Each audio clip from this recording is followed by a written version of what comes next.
Facebook. Entrando no ar mais um programa Trajetória, estou aqui com o convidado dessa terça-feira, vou colocar ele aqui na tela comigo, arquiteto, urbanista, paisagista e DJ Marcelo Faisal. Boa tarde, Marcelo. Boa tarde, Alexandre.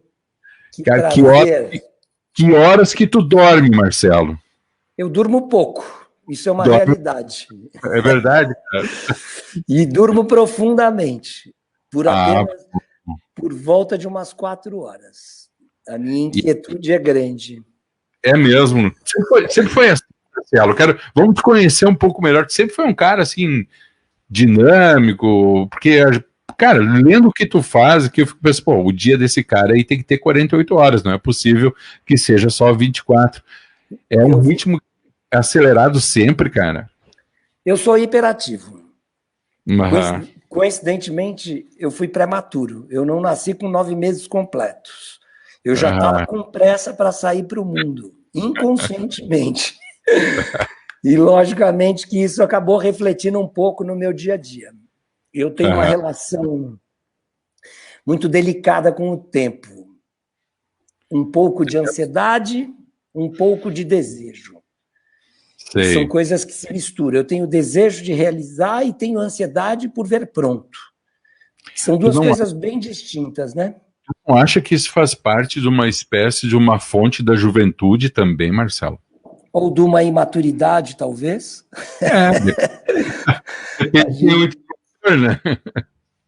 Eu fico dividido aí, eu me sinto um pouco Peter Pan. Ainda jogo bola, ainda jogo frescobol. Tem uma dinâmica de lazer e de prazer muito grande, que, particularmente, eu tive a sorte de escolher um trabalho que me dá muito prazer e me propicia muito lazer, porque lidar com jardim é lidar com paisagem e você está, tecnicamente, sempre num ambiente agradável. E o ambiente agradável te desconstrói a rigidez do trabalho, te desconstrói a rigidez daquele espírito de escritório. Eu estou aqui no meu escritório agora, por exemplo, mas hoje de manhã, às 6h30 da manhã, nós estávamos no centro da cidade, diga-se de passagem, que vale registrar, desenvolvendo um projeto que se chama Ocupa a Rua, que a gente vai dominar a parte gastronômica da cidade. Todos os bairros que estiverem em vínculo com a gastronomia vai ter um projeto chamado Ocupa a Rua. Não é Ocupa a Calçada, hein? Sim. Isso é interessantíssimo. A gente não tem muito protocolo para falar da nossa trajetória, né, Alexandre? Nenhum. Até eu ia te perguntar isso que tu já meio que já adiantou, cara. Paisagismo faz parte aí desse mundo da terra do nunca aí, Marcelo, do Peter Pan? Faz porque eu, por exemplo, eu vou fazer obra na Bahia, que é um lugar que eu trabalho muito. Você acha que eu não vou mergulhar? Você acha que eu não vou correr? Você acha que eu não vou visitar lugares especiais? E é assim em todos os meus processos de trabalho. Eu tenho um privilégio que é lidar com a natureza, que é um dos maiores resgates que eu acho que a humanidade pode ter. Essa conexão com a natureza é importantíssima. Eu digo que o meu lazer é remunerado. Por quê? Porque eu trabalho com uma coisa que me dá prazer e, ao mesmo tempo, me remunera. Vamos dizer que a remuneração está baixa hoje em dia, né? Marcelo. Vamos começar a chorar aqui, Marcelo. Brincadeira com um pouco de verdade. Não está fácil para ninguém. Verdade. A gente está trabalhando o dobro para ganhar muito menos do que a metade. Antigamente a gente trabalhava metade para ganhar o dobro. Mas não estou fazendo drama de jeito nenhum. Ao contrário, eu sou um privilegiado. Eu acho que tu é um privilegiado, assim como eu, cara, porque num país em que muitos não podem escolher aquilo que vão fazer, a gente trabalha naquilo que a gente gosta, né, Marcelo? Nossa. Aí é um grande privilégio, né? E olha que eu vou te dizer que eu caí aí de gaiato, viu? É mesmo? Porque eu vim de uma família de médicos, uma pressão violenta, mas todos. Meu pai, médico, que partiu e que está no meio de nós. Tio Vandinha, irmão, médico. Tia Alice, psicóloga, que tem uma relação com a medicina. Meus 2 irmãos médicos. Meu primo mais próximo, que talvez seja mais irmão do que os próprios irmãos. Médico. Resumo da ópera. Eu fugi e fui para as plantas. Eu fui para o campo. Ainda tive que ir para o Rio de Janeiro para sair de perto, porque a pressão era grande. A cidade era onde, Marcelo? A gente estava em Seropédica, porque, na realidade, eu morei no Rio de Janeiro, estudei na faculdade durante a semana, de segunda a sexta eu ficava na faculdade, que é a Universidade Federal Rural do Rio de Janeiro. Sei. Uma escolha, assim, das mais felizes da minha vida. E não sei por que eu escolhi agronomia, mas eu sei que eu gostava do campo, mas amava a praia. Eu gostava do campo. E olha a coincidência, eu fui estudar campo na cidade do Rio de Janeiro, que eu estava a 40 quilômetros da praia. Então, para mim, era fácil viver o que eu queria, que era o campo, e estar próximo da praia. É a alternativa da praia, né? E olha que interessante, eu me consolidei como um paisagista de praia. De praia. Meus maiores trabalhos foram feitos em Laranjeiras, que é um condomínio maravilhoso, em Paraty. Depois migrei violentamente para Trancoso, onde eu tenho minhas grandes obras, que me deu aí um currículo espetacular, que me carimbou um programa chamado Casa Brasileira, que é o que qualquer profissional deseja algum dia, se tivesse um reconhecimento, era sair numa edição especial de Casa Brasileira, e a gente tem essa edição. Quem tiver curiosidade pode entrar no nosso site, que o programa está lá, uma produção e uma edição maravilhosa. E isso tudo espontaneamente foi surgindo, porque a agronomia era uma profissão de futuro, nunca se fez de presente, até hoje. Até hoje. A gente sabe que a gente não é lastrado, não é protegido. Quem produz não tem a garantia do comércio. Ao contrário, quem produz é explorado. E quem ganha dinheiro é quem comercializa. Caramba, cara. Sem dizer que quem produz corre todos os riscos meteorológicos, patológicos de doenças, meteorológicos de uma hiperseca, uma geada, um temporal. E o cara, se não tiver o produto do jeito que ele quer, ele não precisa comprar. Só que o cara que produziu precisaria vender. Não há garantias, Marcelo? Não há. Então, eu vou lhe dizer que a agronomia que me teve como profissional do campo por 2, 3 anos, até eu desistir do campo e migrar para o paisagismo, que também foi absolutamente espontâneo, porque eu trabalhava com fruticultura. Era uma profissão era um trabalho em que eu produzia pomares, porque a agronomia me aproximou do campo através dos pomares. Os pomares me trouxeram o paisagismo. E se historicamente a gente vier fazer uma avaliação do que é a história do paisagismo, o paisagismo nasceu de uma necessidade muito mais de sobrevivência, de medicina, de ervas, condimentar, medicinal, do que estética. E os pomares tinham esse objetivo. Te perguntar isso, então, paisagismo, a raiz, sem querer fazer nenhum trocadilho, né?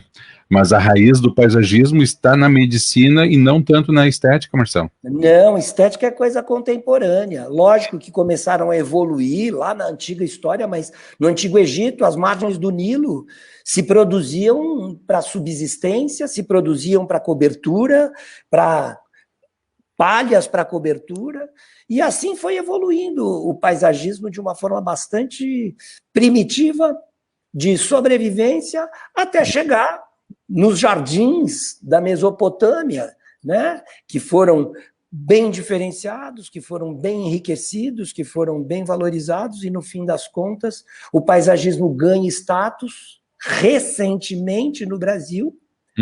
Temos o paisagismo pós-Burle Marx e antes de Burle Marx, que pode ser considerado o papa do paisagismo mundial. Temos este mérito, logicamente, que se a gente for na história do paisagismo, temos André Lenotre, que foi o pai do paisagismo renascentista, porque o Renascimento, se você entender, depois das trevas, da Idade Média, foi o grande momento de explosão da cultura, da beleza, da estética. Então, o paisagismo renascentista, ele tem uma força estética muito grande, sem abrir mão da história do paisagismo, como eu já disse, dos jardins às margens do Nilo, mas também como dos gregos, que foram extremamente ricos na arquitetura, naquela arquitetura matemática, naquela arquitetura milimetrada, e o paisagismo era apenas um complemento. Depois se evoluiu para os paisagismos indoor, que eram dos paisagismos religiosos, se você for buscar. Eu não me preparei nada para isso, viu? Porque a minha conversa era trajetória, eu estou forçando a minha memória aqui na história do paisagismo. Estamos indo para um bom caminho, vamos lá, vamos lá. Exato, e aí também, no período das guerras, as pessoas acabavam fazendo as grandes fortalezas e precisavam conviver com o paisagismo para ter uma aproximação com a natureza e também para ter algum desfrute. Os pomares vieram da necessidade de desfrutar, de você colher frutas. E isso tudo se evoluiu, mas voltando um pouco ao pós-Burle Marx, o Brasil antes de Burle Marx e pós-Burle Marx, onde a gente ganha uma certa relevância, e depois eu vou dizer para você, depois a minha safra, eu tenho 58 anos de idade e iniciei o paisagismo há 30 anos atrás, 35 anos atrás. Não existia a obrigatoriedade do paisagismo. O paisagismo virou lei. Por que virou lei? Porque a gente é obrigado a ter áreas permeáveis, a gente é obrigado a ter projetos de compensações ambientais, começaram a surgir necessidades para se construir. Eu vou tirar uma árvore de tantos de diâmetro de tronco, então você vai ter que plantar 30 no lugar dessa que você vai tirar. Ok, tirou essa, mas você vai me apresentar uma área permeável para o teu empreendimento para garantir que a natureza se recupere num período de tantos anos. Isso tudo direcionou o paisagismo para ser profissionalizado. E isso, tecnicamente falando, fez nascer o paisagista de fato. E vamos entender que o paisagista hoje, ele tem um reconhecimento e um peso muito grande na estrutura de um projeto. Não se lança nenhum empreendimento que não tenha um projeto paisagístico, porque antigamente quem fazia os jardins e quem fazia o paisagismo, que não existia paisagismo, mas sim a jardinagem ou a jardinocultura, era a esposa do empresário, era a esposa do incorporador, até que se normatizou tudo e nós começamos a ter que recolher ARTs, atestados de responsabilidades técnicas. Nós respondemos tecnicamente por um projeto. Ou seja, isso virou profissional, tivemos esse crescimento, eu consegui justamente chegar no momento em que o mercado já estava quase pavimentado, mas eu vou lhe dizer com toda a modéstia que eu sou da safra que pavimentou isso. Temos um grande nome, que talvez seja a expressão máxima do mercado de projeto, que é Benedito Abud, com todo respeito e referência, independente das linguagens que cada um segue, o mercado tem. Anterior a ele, ou mesmo contemporâneo a ele, teve o meu mestre, que era Luciano Fiaschi, que está ativíssimo no mercado hoje, que para mim é uma referência violenta. E aí, desse mercado da arquitetura mesmo, porque existe aí uma briga sutil e clara entre o CAU, que é o Conselho de Arquitetura e Urbanismo, e os paisagistas autodidata. Eu acho que a gente não pode proibir ninguém de querer ser paisagista, mas a gente tem que estabelecer normas para que você entre no mercado de forma tecnicamente correta e competitivamente correta. Porque Marcelo, senão... Oi. Te interromper aqui para a gente não perder o curso aqui, mandar um abraço para o pessoal que está participando ativamente aqui da nossa live. Eu não vejo ninguém aqui, viu? Mas aqui para mim aparece Giovana Lamarca, vou botar aqui na tela aqui para ti, ó. Giovana Lamarca, grande abraço. Camila Abras também. Juliana Salem dizendo que máximo, pedindo para seguir o canal aqui, youtube.com/Marcelo. Isso é maravilhoso. Isso tudo que eu estou trazendo aqui... Tá lá também. Eu não diariamente, mas semanalmente eu faço questão de postar alguma coisa no meu canal. Ótimo. Para mim é muito importante. Projeto incrível que tivemos a oportunidade de participar, falando aí do Ocupa Rua. Camila, Ocupa Rua tá ficando lindo. Fiquei curioso aqui, hein? Esse projeto vai ser muito violento. Muito legal. Aqui, o pessoal passando aqui o Spotify, Marcelo Faisal. Essa é a minha terceira carreira. Segue Iguatemi Daily, Marcelo Faisal também, Edna Brentano, boa tarde. Instagram do Marcelo aqui, @FaisalPaisagistas. Que interessante, quem mais aqui? A Bruna diz o seguinte: paisagismo agregar muito valor ao projeto de arquitetura. A Juliana mandando um link aqui do Spotify, depois a gente deixar rodando aqui, e falando o pessoal do M Faisal Paisagismo se tornou essencial. Marcelo, aí a minha equipe trabalhando aí, dando uma força, que eu agradeço, divulgando um pouco, porque realmente o paisagismo é essencial hoje. Te perguntar, além dessa questão tangível, Marcelo, do paisagismo, de áreas permeáveis, né? Tu acha que essa pandemia traz um resgate de algo que não é tão tangível, ou não é tão tangível à primeira vista, que é a questão terapêutica do paisagismo? A gente vai começar a olhar o paisagismo de uma maneira mais terapêutica também, Marcelo? Olha, eu vou te comentar uma coisa. A palavra terapêutica é muito importante, porque numa das minhas entrevistas, que eu participo muito de editoriais, de palestras, de redação, eu fui convidado por um hospital do câncer para falar do paisagismo e a cura. E você não sabe que isso me gerou um trabalho no AC Camargo, com um escritório internacional que estava desenvolvendo o projeto na Vila Mariana. Quando a gente fala que aproximar da natureza é uma das maiores bênçãos e uma grande cura para a alma, era uma coisa realmente muito interessante. E nessa pandemia, que a necessidade do isolamento acabou gerando um grande estresse emocional e psicológico, a natureza acabou sendo o grande braço, o grande colo. E você não sabe que o nosso mercado explodiu. Quem está realmente envolvido com o trabalho, com a área de projeto, deve estar lotado de trabalho. Fazia muito tempo que eu não tinha uma quantidade de projetos tão grande na mesa, entende-se, computador, que hoje tudo é digital, e a gente hoje está com um número de 53 projetos circulando em cima do dia a dia da empresa. Ou seja, o que era para causar uma depressão, uma recessão, acabou gerando um aquecimento frenético do mercado. E isso não foi só para a gente, não. Isso foi para a arquitetura também. Na realidade, a gente vem a reboque da arquitetura. Nós não somos o principal, mas nós somos essencial. O principal é morar. E o que acompanha é morar bem. E morar bem, com certeza, obriga a ter jardim. Por quê? Porque você ficar dentro de casa o tempo inteiro não te dá tanto prazer quanto você ter miseravelmente que seja um quintal.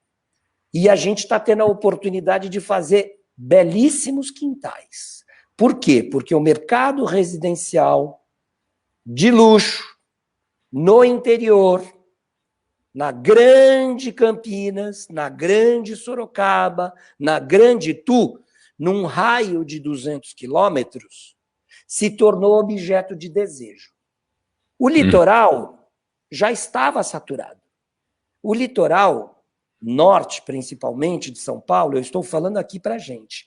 E isso aí, você entenda que na tua região também deve ter esses condomínios periféricos aos grandes centros. O pensamento do ser humano é celular, ele é replicante. O que acontece aqui, acontece lá em Porto Alegre, aí perto de vocês, acontece no Rio de Janeiro, acontece em BH. As pessoas precisam sair do eixo central e ir para esse cinturão verde. E esse cinturão verde significam condomínios horizontais. E esses condomínios horizontais acabaram virando grande abrigo, porque socialmente todo mundo teve que ficar isolado. Não tem restaurante, não tem cinema, não tem shopping, não tem clube, não tem praça. Eu vou para o jardim da minha casa. E isso aconteceu de fato. E os projetos de arquitetura explodiram no mercado. Eu tenho um coworking aqui no escritório que todos os parceiros e colegas que trabalham aqui nesse coworking do escritório estão lotados de trabalho. Na primeira abertura, na primeira fase amarela que deram para o distanciamento, para liberar, as pessoas imediatamente voltaram a trabalhar porque elas estavam exaustas de ficarem em casa, por mais que tenham se descobertos os mecanismos remotos de trabalho, mas você precisa sair de casa, senão você explode. Relações não duram. Eu tive problema. Eu estou num momento difícil. Eu estou num processo de separação, até, inclusive, por conta da pandemia.